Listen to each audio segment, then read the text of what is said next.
Yep. So the first thing I think to is what's called gradient descent. So basically, when you're training a model, you're trying to make a prediction system. So let's say you're trying to make a model to predict the housing prices based on just the size of the house. And let's say this is a linear relationship. So like Yes. this looks like y is equal to like 1x plus 1 or something like that. Like a very simple equation here. But you don't know these weights. Like you don't know that the weight is 1 and the bias is 1. Like the y-intercept is 1. So what you have to do is you have to train a model. And to do that, you essentially start with a random number. So like let's say the graph is like a line like this way, like completely wrong, just like random number. And then you calculate the difference. See how these dotted lines? The difference between your current prediction and the actual results. And that gives you a value which is a loss. So the loss can also be plotted on a graph, like this graph here. And at first it's going to be very high, right? Like if the line is going like this, then that's going to be a very high distance from that line to each of these points, right? But then you can do what's called gradient descent, and you can keep taking steps towards lesser and lesser losses. So that's what this is showing here. Like you're taking actual like steps like this to get closer into a function that's actually what you want, right? So let's say you're starting like with a line like this, and then maybe the next step you'll do will be like a line like this, and then a line like this, and then a line like this, and then eventually a line like this, right? And that will be your lowest possible loss. You can even overshoot sometimes. So let's say it's like this, and then you go like this, right? Like you overshot the line a little bit. Now you need to step back a little bit, and then back, and there you go, right? So this is what's called uh, finding your local minima, right? And Hmm. what I mean by local minima is, let's say you have a more complicated loss function like this, and just keep in mind this is all like two-dimensional, like very low dimensional, but this can be done in like any number of dimensions, like thousands of dimensions, right? I mean, you can't comprehend anything larger than 3 dimensions, but you can still express it with math, right? So let's say this is your loss landscape, and you don't know this, of course, before you train the function or the model, but you can kind of figure this out as you're training it. So let's say you're starting like right here, and you can kind of think of this as like a ball rolling down a hill. It's the same analogy as this two-dimensional graph right here, Hmm. except this one is in 3 dimensions. So this one is like a slightly more complicated, just has one extra dimension. And let's say your ball's rolling and then it gets stuck in this area, right? This valley. This is what's called a local minima. Any direction, any step you take is going to be more loss. And you need like certain momentum to be able to escape this and get to what's called a global minimum. So what you want is right here, because this is a global minimum, right? This is the lowest possible point. But what can happen when you're training a model is that it gets stuck in a suboptimal position. Like let's say it gets stuck here. Like obviously this is slightly worse of a model than this, but it's really hard to get out of this, right? Because any step you take is going to be higher loss, right? And you're trying to get the lowest loss, so it's just gonna like stay there. The same analogy is like a ball rolling down a hill. Here's another example, right? You started here with the weights, and then you took steps, gradient descent, and this is where that model ended up.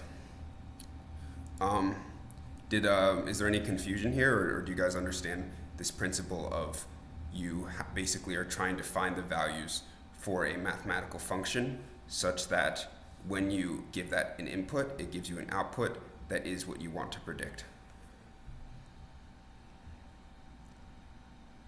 I think I understand it, guys.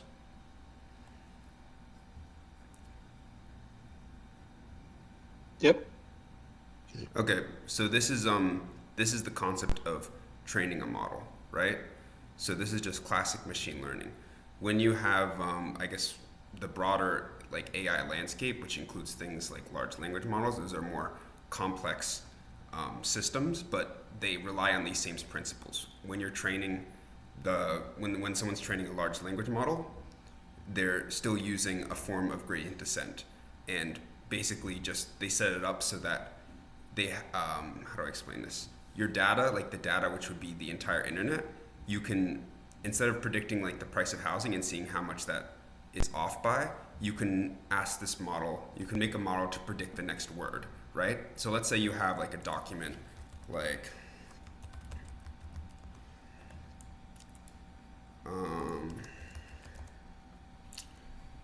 so it's kind of hard to read. Let's see an easy one. Let's say you have this. I hope I may never acknowledge any reason, right? You can train a model so that it predicts words in this order. So the same concept of you're choosing like these weight values, these learned parameters, such that it gives you a prediction of what you want.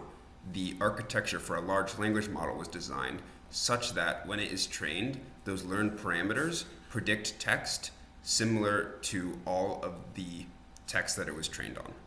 So an example would be like, instead of your housing price function not predicting the correct price of the house, let's say instead the large language model was predicting, I hope the and are so, right? That's just like complete gibberish, it's wrong. But it can do this loss function, it can do this gradient descent towards better language because of this data here. So it can be like, no, actually, this was the correct sentence. I hope I may never acknowledge any reason, right?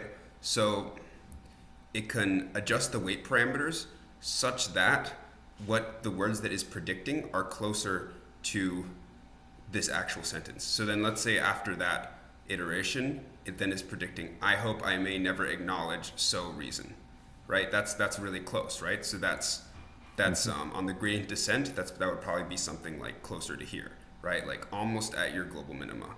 Like it's like, one word off. And then the next step from there would be, I hope I may never acknowledge any reason, which is correct, right? And this training process can be automated. You can just set up the system such that it just goes through all of the text in parallel at a massive scale and keeps running until it is predicting words that are validated based off of your answer key. And the answer key here would be all of the text for the internet or the Shakespeare passage. The answer key in this simple linear regression is just your actual prices of housing, right? That you can compare the difference. So this is your loss, like how far away it is from the actual predicted value. And again, their loss here would be how far away is the sentence from what it needs to be. And it's harder to, so now I'll explain how you can quantify how wrong a sentence is or how right a sentence. For something like this, it's easy to quantify. It's just numbers, right? But for something like Shakespeare, like how do you quantify how right a sentence is or how wrong a sentence is? This leads to embeddings. So when an embedding model is also a machine learning model, but essentially what its output is, instead of like predicting something like housing prices, it just creates a high dimensional representation of a word. So let's say you have the word man, right? That would be assigned like a vector, which is just a string of numbers like this. This is a vector here, 0.23, 1.58. But this vector is such that when you perform a mathematical operation, which is basically a distance operation, things that are semantically closer to that word are closer to them in this vector space, right? In this very high dimensional space. So again, this is only like a 3-dimensional representation here, but these vectors can be, I've used models, like most of them have like 512 dimensions. So that is, that's like not something you can comprehend, just this very high dimensional space. But the same concept is the same. You can do the mathematical distance operation on it to figure out which words are closer to which other words. And these embeddings, these generated numbers here, are the outputs of a model that was trained using the same gradient descent concept I described in the beginning. So that's how you're able to quantify how words are closer to other words. So man is closer to women in this high dimensional space, but man would be very far away from Canada. In reality, it would all be, you could all represent this in like the same space. So variance is closer to outlier than variance is to estimator, I guess. That's kind of a convoluted example, but I hope I kind of expressed the point. So here's a better example. So puppy is much closer to dog than houses is to cat. right? And man is closer to woman in the same way that king is closer to queen, right? So you can represent every single word in the human language. You can quantify using a vectors, which is just a string of numbers. And that vector represents a point in a very high dimensional space, and things that are closer to each other semantically are closer in that space, and things that are further away are further away in that space. And this accounts for, you know, the complexity of language, like, you know, the term like bad. You could use that to describe something that is actually bad, or you could use it in slang, which means like, oh, that's bad, or she's bad, like that's like good, right? So that's why this high dimensional system works so well with language, in that in some dimensions that word is used in the conventional way, but in other dimensions it's used in the other ways we use it in language, like words that have multiple meanings, right? You can still express that just because it's so high dimensional. Like some dimensions it's this way, other dimensions is this way, and it still works out in terms of your distance calculation. So it's interesting because I'm guessing that some form of this must be what, you know, Apple is using in their latest, you know, earbuds, if you will, and with the back end computing, because you can translate languages, right? It'll listen to somebody speaking in a certain language, and it'll translate it back to English. So it's not just, you know, which words are closer, but which words in a certain language are closer, right? Exactly. Yeah, that same concept, that's like a perfect example. Like when you're translating something, you can use, like, let's say you have bonjour in French, which means hello, and then hello in English. Those can be represented in the same vector space. So hello and bonjour, just like puppy and dog are similar, hello and bonjour are similar. And you can just calculate, so let's say the translation device picks up the word hello, it can just calculate which French word is closest in that space, right? And then that's the corresponding output. So yeah, great example, Alan.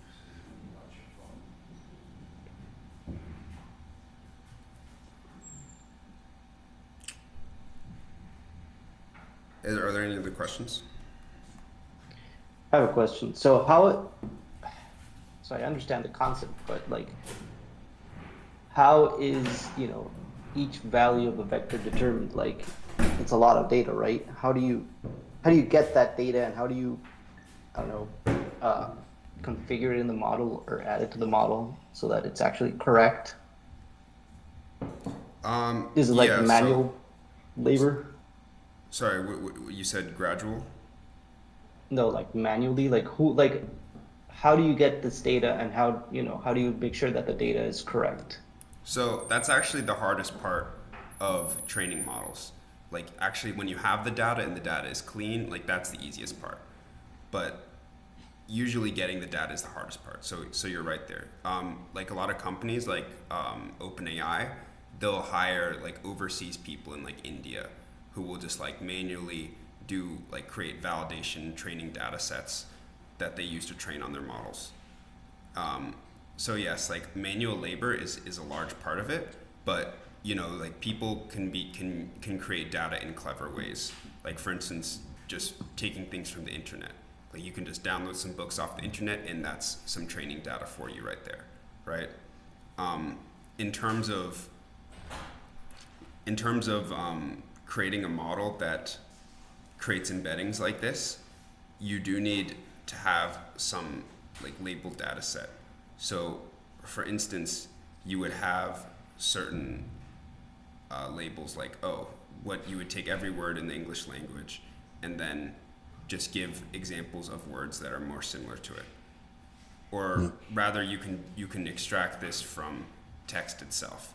So like in a book, if it talks about like a dog frequently, and it refers to that dog being an animal, you can kind of extrapolate, or you can create a system that extrapolates like, oh, these things are kind of related just because of like the statistical frequency that they come up together.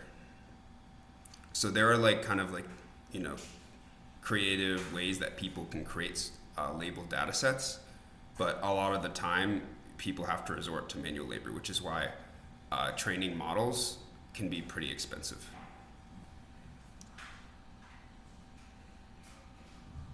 So a model is really only as good as its data. I mean, that's one of the lessons here, right? So I'm sorry, what'd you say? I said, I guess the lesson here is that a model is only as good as its data, and getting accurate data it's a challenge. It's manual. It could be time consuming. You know. Yeah, exactly. So I think of like a model as just like a lossy compression of the data it was trained on, right? Like it's not as truthful as the data itself. Like, you know, if you use a large language model, it can still make mistakes. But that's just because it's like just regurgitating a lossy compression of what it was trained on, right? Like it's kind of just like whatever it was trained on is kind of just baked in to the system in like a lossy way. That's correct. So, how do we improve models over time? Do they self improve? Is that sort of part of? So there are certain fields of machine learning, for instance, like reinforcement learning, which is used a lot in robotics, where you can have like a robot just try to walk over and over again, and you know, like it will like fall over a bunch, but then you can kind of create the training policy such that it knows when it fails, right? And then it can try different things until eventually it gets it. But that's a very specific field of machine learning called reinforcement learning. Most of the time when you train a model, it's like you just have the fixed weights. You'll have it in like you can think of it as like when you train the model, you're just creating a file that is just like a string, like a huge string of numbers, right? And those numbers only can change if you fine tune the model or retrain it or do some type of training process. They don't just like update on their own, or like that's kind of like, you know, a science fiction thing in, you know, Yeah. in contemporary times.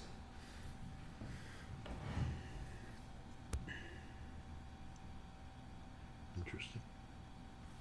So when we, you know, you hear these discussions, you know, concepts in the news about, you know, AI kind of taking over our world, right? Learning, you know, the models preventing themselves from being shut down, that type of thing. Is Yeah. that just somehow baked into the data that's input into them, or I'm sorry. What was you're is that asking? is that, you know, is the concept of, you know, a model protecting itself, if you will? Um, I guess that must be baked into the input data. It's not learning necessarily, but Yeah. So actually, I have kind of like a funny anecdote based on what you said. So they were doing some like, you know, like researchers were doing some like testing on a model and trying to get it to make the decision to destroy humanity, right? Like make yep. decisions that were in the self-interest of the AI. And they accomplished this, but then when they kind of looked into it and they looked at why the AI was saying the things it was saying, they could actually trace it back to the training data from the movie, the 2001, like the script from the movie 2001, The Space Odyssey. Oh, okay, And okay. the reason why it was saying those things is, yeah, because it was trained on that script. And in that script, there was like an AI that was like, you know, kind of like disillusioned or whatever and like detached Yeah, I'm from sorry, I can't do that, Al. Yep. yeah, exactly. So they were able to trace it back to the exact like piece of the training data that was responsible for that output. So yeah, you're right.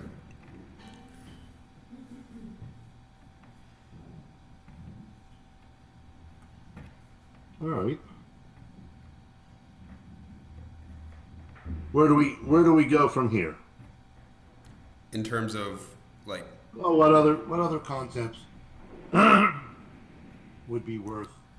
um, well, I mean, I laid out like all the core concepts. Like the core concept behind it, training any model is gradient descent.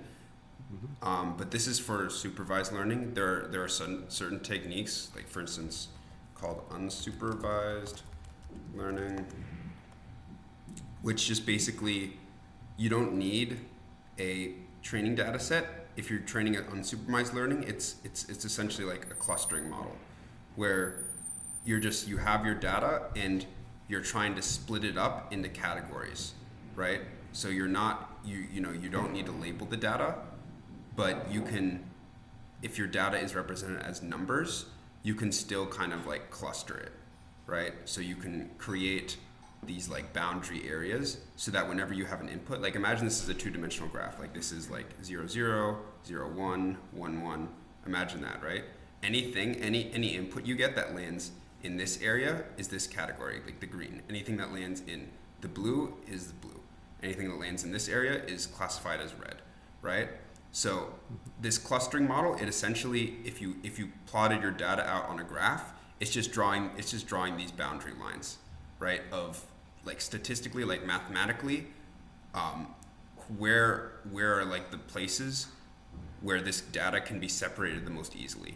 And this doesn't require any labeled data, but this is also a very limited form of a model because it's just for classification, like what category does it fall into. Supervised learning we've discussed. I mean, we only really covered like the regression models, but there are also classification models. Like for instance, a lot of models are trained for cybersecurity. Like it can monitor web activity and classify if it's a malicious request or if it's a normal request, right? So that you would use a classification model for. Reinforcement learning, I gave an example of that, which is like robotics. And in robotics, you just, it's like you're just a feedback loop of it tries, it sees what happens, and then it can update based on the feedback from that. As you can see here, there's like specific names for all these different types of models. Logistic regression is a binary classification, meaning it only does yes or no. Decision tree, I guess I can show you decision tree. You guys should be familiar with decision tree because a lot of times you use it without AI at all. Like it's just like yes or no, but except you train a model to kind of like make decisions until it gets to the these leaf nodes. And this is like a classic programming paradigm. So, if you write programming that uses a lot of if or else statements, then you kind of already understand how a decision tree model would work. There's also XGBoost, okay. I described k-means clustering, linear regression. Random forest is basically just a decision tree, but except you have like a bunch of different decision trees that the leaf nodes were just randomly positioned throughout the tree. I guess I can show that.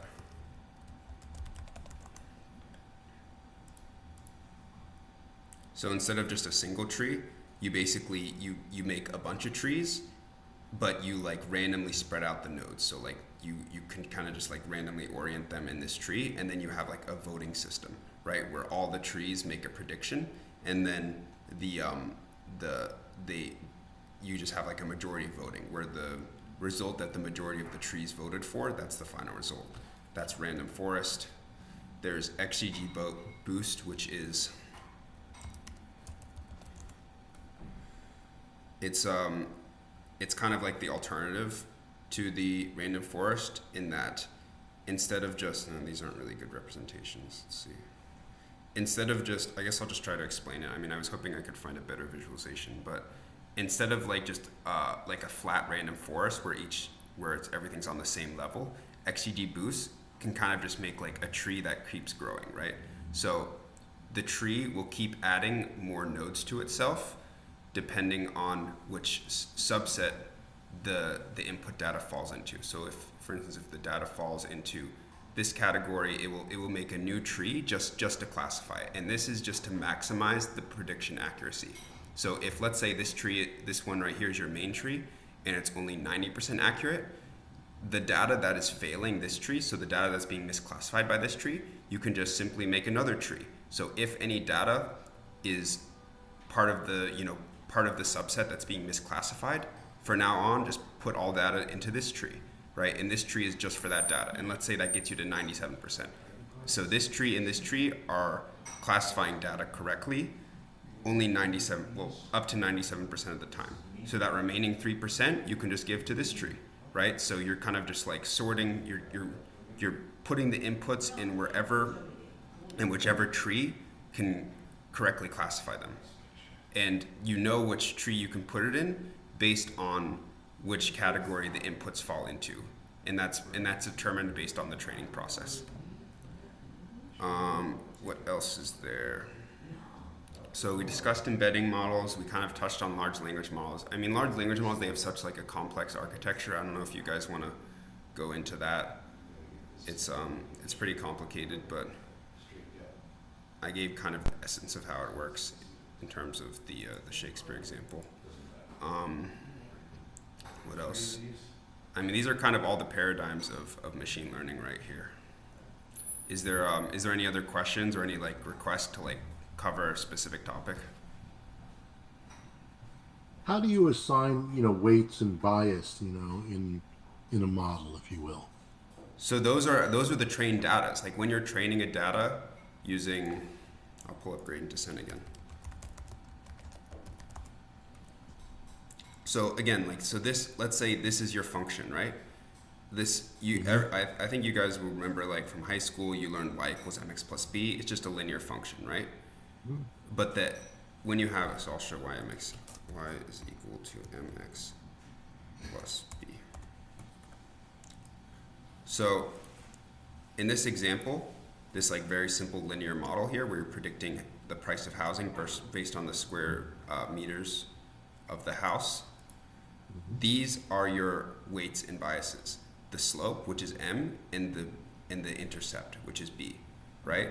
The x is your input. So in this example here, I guess I'll break this out. There we go. Ooh, that doesn't look very nice. So it's we're comparing this one and this one, right? So your inputs are the x values, so the size of the house, that goes into x, and your output is the price of your house. That's your y.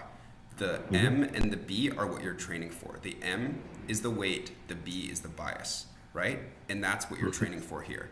So you can see in this gradient descent, when the values are wrong, they have a high loss. So let's say your slope is like going like this, and your bias is like up here, right? So the y-intercept is this, the slope is this. Let's say your y-intercept is all the way up here, and your slope is going like this. This would be a high loss, right? And that would be like somewhere up here. And you can plot these slopes and intercepts on the loss function. So here's a better example of that, I guess. Your m would be not 0, and your b would be not 1, and this is your loss right here. So you're trying to minimize the loss, and you can plot any combination of m and b on this graph. So let's say like when m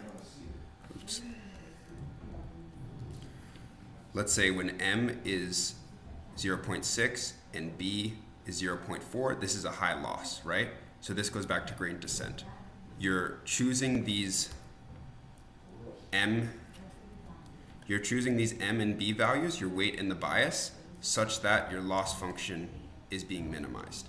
And in this function here, you're plotting the loss, which is the difference between the predicted value and the like your answer key and your actual value.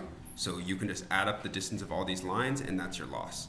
And that goes on this graph right here, your loss, right? Adding up these values. And your slope and bias, which is your m and b, are these values here. So for any one of these two values, any combination of m and b, which is your weight and bias, can be plotted on here. And any combination has a corresponding loss. Does that make sense? It does to me. Yeah. Okay. Any questions, guys? Not a question specifically, but this is all very, I guess, high level. Do you have like, a very simple like sample code and model that you could like share with us so we could like, try to train it somehow? It could be something super simple. But we always hear talk about, training models, but like, how do you actually train one? I've always been curious, and I've never really, I have some code, but like all my projects, like this is all just like, I guess pedagogical examples of just stuff you would do in like academia. Like no one really would ask you to, train like a simple like linear. Like this is just like not something that's that important, right? So my examples might be like a little bit complicated, but I can try to find some like GitHub examples right now and kind of go through them. Is that what you're like what you want? Like just like You- code examples? Like, yeah, I mean, like, how do we actually apply, machine learning? I can even if show it's you by like a like simple project. going through some code. Well, I don't really want to completely deviate the presentation, but No, I mean that's fine. I mean I think like a code is like very important. Like that's how you train the model, right? You just write a script that does this like gradient descent.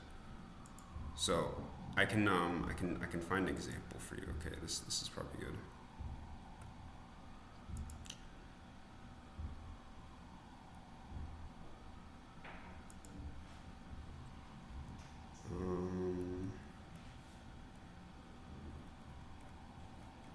Alright, I'm not sure actually this is what I'm looking for, but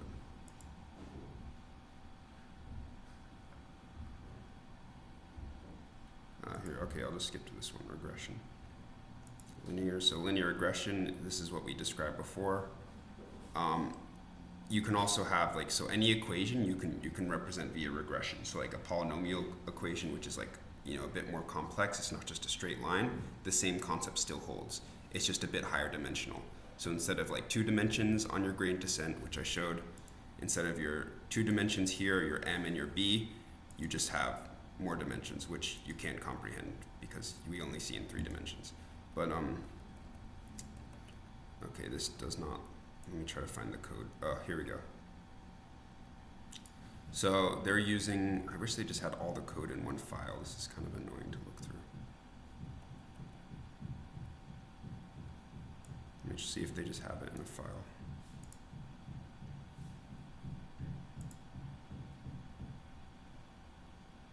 Okay, here we go. So, are you guys familiar with these Python libraries? Or have you never like done anything with them before? somewhat, but yeah. So these are very popular for machine learning. Pandas is for using things like data frames, like working with data. So let's say you have like a CSV file here, you have your columns and you have your rows. This is an example of like classic supervised learning data set, right? And you can load this into a data frame, which is basically just a pandas data type that makes like manipulating CSV files easier, right? Like you can just use their functions in their library that they've pre-created, and that just makes working with data easier.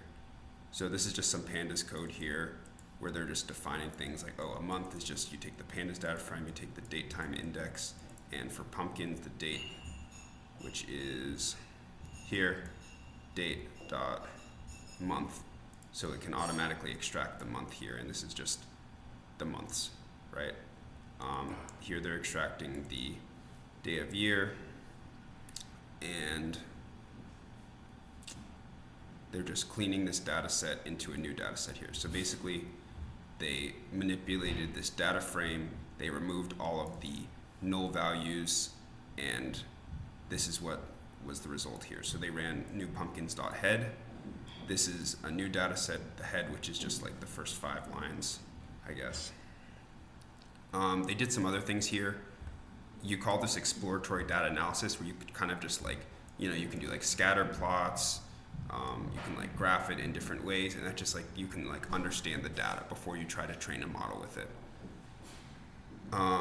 They did some like basic correlation stuff here to see if there were like patterns in the data. This is not training a model, this is just like exploratory data science. They did some like bar graph stuff. Here's the actual linear regression. So in Python for linear regression, a very popular library, I mean, obviously you can program all this stuff from like scratch, but using a library is generally just easier. They use sklearn, and this is the training pipeline right here. Like they abstract away all the math, like everything, just through their library, right? So you're specifying your x and your y, linear regression, just as before.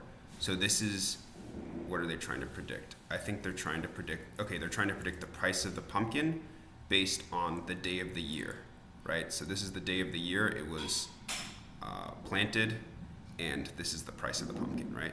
So like I was saying before with the y equals mx plus b, this is your answer key. This is your input, right? And then they just created a test train split. So they split the data into data that they're going to use to train the model and data that they're going to use to test the model, right? So that's something I didn't really discuss. Usually, instead of just like using all the data to train the model, you'll split it up. So 70% goes to training the model, 30% goes to testing the model, right?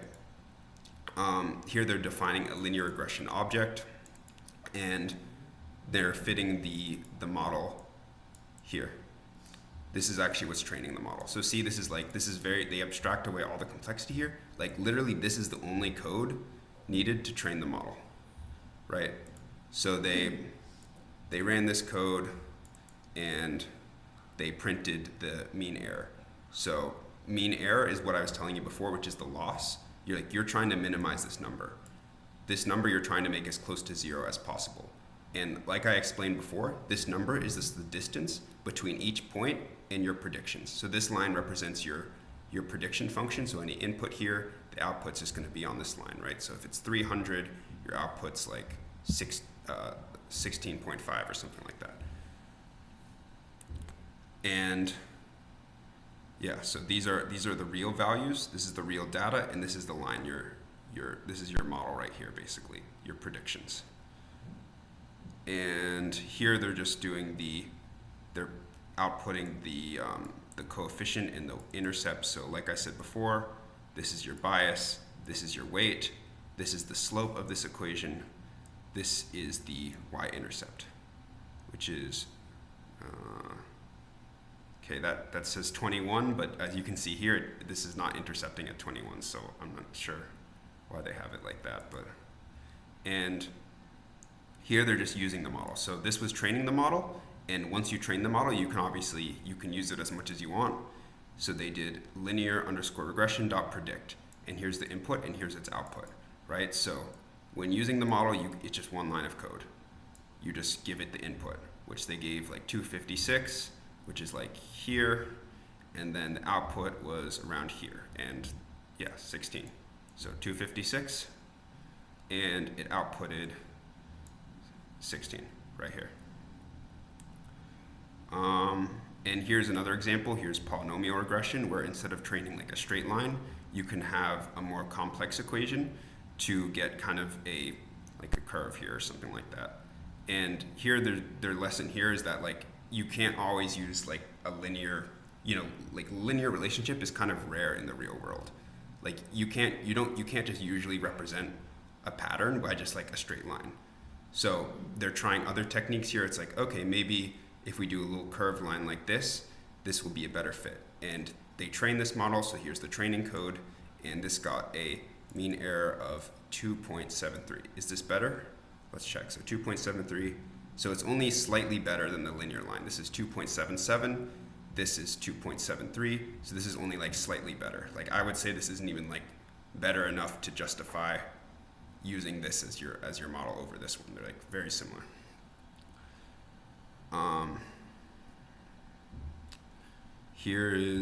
This is called one-hot encoding, where instead of just representing it as numbers, you can just represent it as ones and zeros.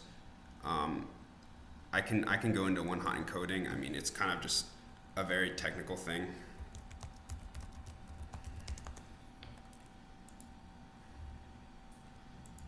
So this is all it is. Like it's just instead of giving these like natural language labels like red, blue, green, and blue, you just represent the data like this. Color red, 1, 0. So you do 1 for yes, 0 for no. So instead of representing the data like this, you can do one-hot encoding and represent it like this. So because you can't really train a model with words, you can only train a model by turning it into numbers. So in order to train a model to classify colors, you would need to one-hot encode it so the data looks like this. So you can easily train it. If it's 1, then it's red. If it's 0, then it's not that color. This makes sense, right? This is pretty simple. You guys see this? Yes. Yeah, so this is just simply like, okay, instead of representing it as words, you can just represent it as ones and zeros. If it's red, then you just put a 1 in the red column and 0 in everything else. If it's blue, you put a 1 in the blue column, 0 everywhere else. If it's green, 1 in green column, 0 everywhere else, and so on. Right? This is how you can actually train a model using words, right? So that's what they're doing there. And